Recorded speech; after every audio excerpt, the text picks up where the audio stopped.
What is up, guys? Team Yugi here with another deck profile, and today we're going to be taking a look at Sky Striker. This is, as many people know, one of my favorite decks of the past year or two that's been around.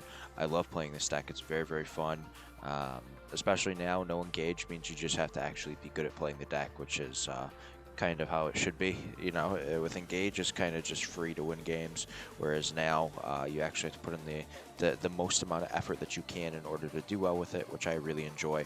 Uh, some of this profile is based off of a lot of profiles that I've seen. Usually what I do is when I like deck build, I look at about between anywhere from 3 to 6 deck profiles online, and I take ideas from each one, and then I also take some ideas that I think work really well, and I kind of mix them in. And I think Sky Striker is one of the decks that you can do that with a lot, because the deck really just revolves around resource management and being able to outpace your opponent. And it does both of those extremely well, extremely well. So we're just going to hop into this and go over everything, and I'll explain. I think that I'm going to start doing a lot more of the dueling book deck profiles from here, because it makes it a lot easier for people who may not want to watch like the full explanation. Some people already know how to pilot a deck, they just want to see a deck list. So this makes it so they could just screenshot the deck list if they want to, and go from there. But let's hop into this. So we have triple Ray, Raise Bay, got to play 3 of that, and the double Rose. I think that 5 is a pretty good number, honestly. I don't think you need to play a third Rose. 2 typically gets the job done, and seeing we're not playing Desires in this list, you don't have to worry about banishing these either, which is even better. But yeah, as long as you open one of these and multiple hand traps, typically you're going to be good. Then we have double Ghost Ogre, triple Ash, double Veiler, and triple Nibiru for the hand traps, and then the triple Imperm will include that in that too. So we're playing a very, very large chunk of hand traps. I believe that's 13 hand traps that we have there, and honestly, I think that it's a pretty good ratio. You could play more, but you'd have to cut other cards, and I don't think that there's much in here that is worth cutting. So I really think that playing 13 hand traps is fine, and that puts you pretty close to having a solid ratio of opening 2 in your opening hand. You know, I think that's a really, really opportune number, is being able to open 2 hand traps, and then maybe a Ray or a Rose or something else that can summon a Ray or a Rose, and other spells to kind of break your opponent's board apart, because you want to go second. You know, this deck wants to go second. It's a very slow-paced deck, which is okay. Very, very fun deck, though, with it being slow-paced. I enjoy the slow pace of this deck. But those are the monster cards. Moving on to the spells, we have 3 Widow Anchor. Having this card go to 3 was amazing. You don't really need Engage that much now. 3 of this just gives you an unlimited amount of power.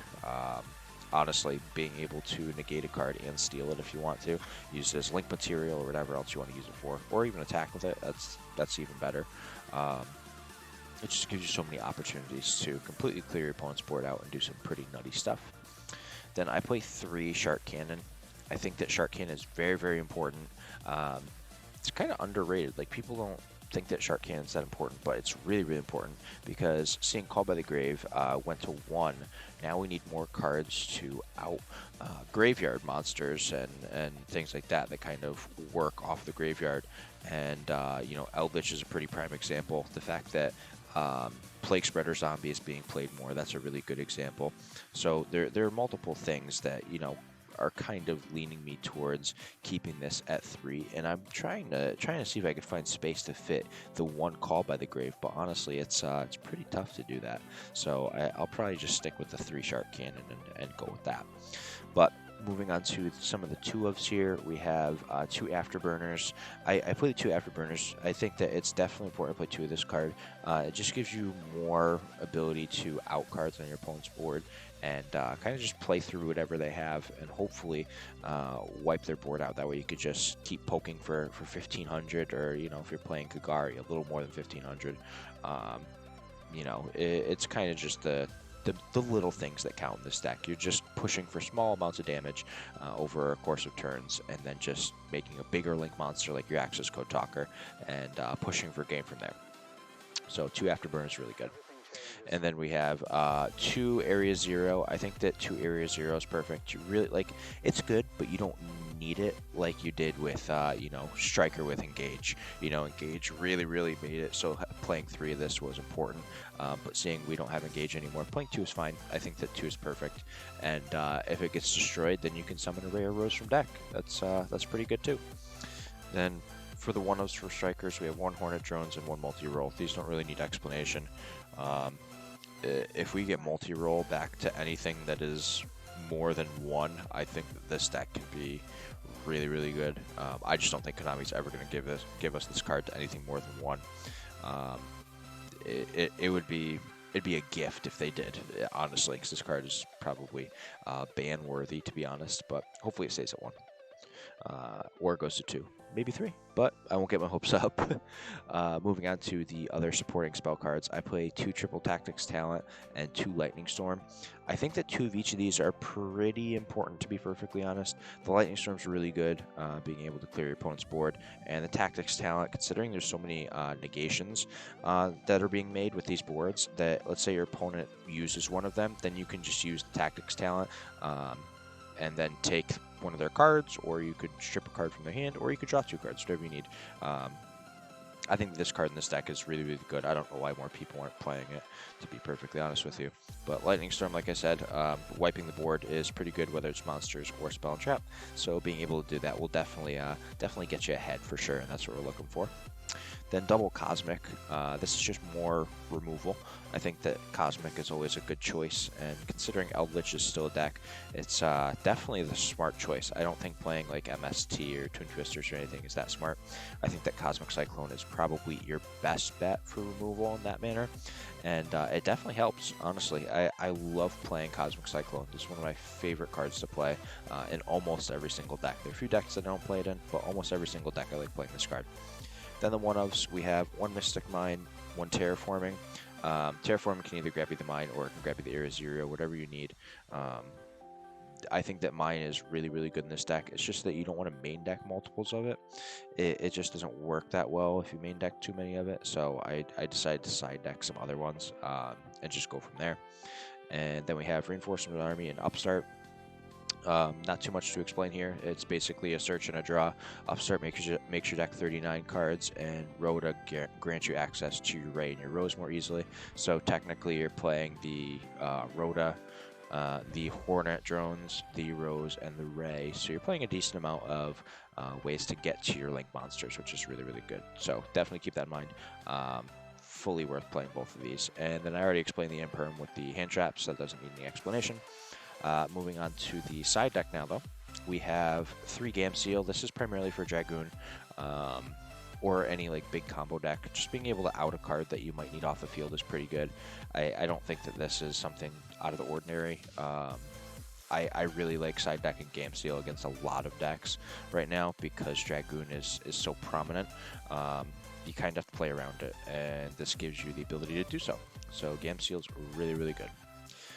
Then we have the Pankratops. I think that this card is just nutty by itself. I don't, like, honestly, if you wanted to take out the Ghost Ogres and play a 3rd Veiler and Pankratops in the main deck, I honestly think that would also be a very valid way of playing it. There's like 15 different ways that you could really structure this deck. And that's just based off of hand traps, never mind everything else. So, like, it's crazy. It's absolutely crazy. But Pankratops is a really solid going second card, and the fact that it just outs 2 cards is really nuts, to be perfectly honest with you. Then we play 2 Jamming Waves. This is for, obviously, more back row heavy decks. But overall, I really like Jamming Waves. I just don't think that it's the best main deck card, but I think that it has a very valid side deck option, and I think side decking this card is extremely intelligent. So if you're not side decking this, I probably would. Then we have the other 2 Mine, Set Rotation, and Metaverse. This doesn't really need any explanation. I'm just trying to establish Mine and probably deck my opponent out. that's most likely the goal. So playing these is definitely a solid choice to do, and you know, the Metaverse helps you go first with the Mine. And then the Set Rotation will help you go second and whatnot.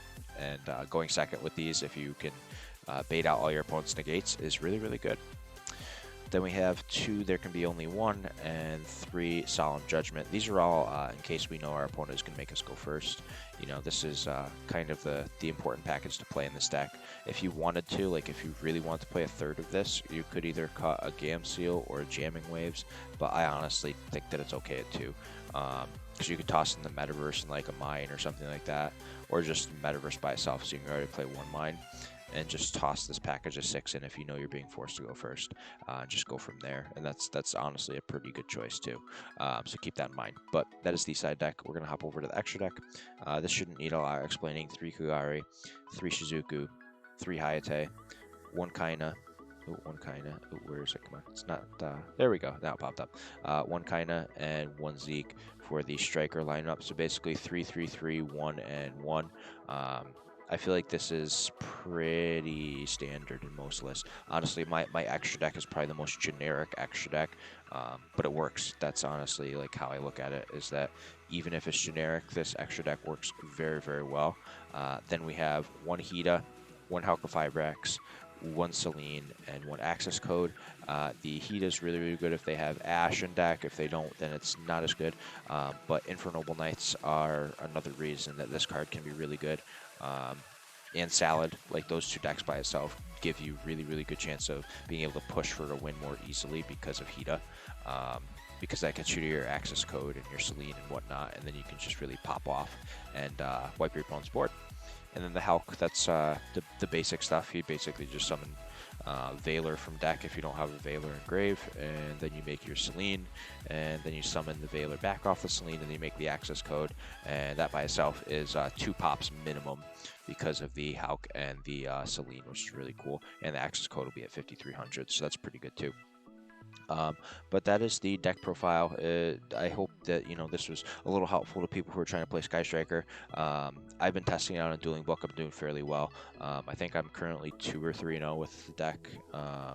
Testing this particular list. I was testing a different list before, and I did pretty good with that too. I think I was 2 or 3-0, and I wanted to change a card or 2 up, and I settled on this list, and I'm really, really enjoying this list so far. So it's definitely enjoyable. I love playing this deck. I always have, and I'll keep playing it for a long time, as long as they don't ban the crap out of it. But I think they'll keep it pretty well off the way that it is, because it's a decent tier 2 deck at this point, and can definitely take some events by surprise. But that is the deck profile, guys. I hope you enjoyed the video. If you did, give it a thumbs up. Don't forget to let me know what you think in the comment section down below. And for right now, this is Team Yugi Fails signing out.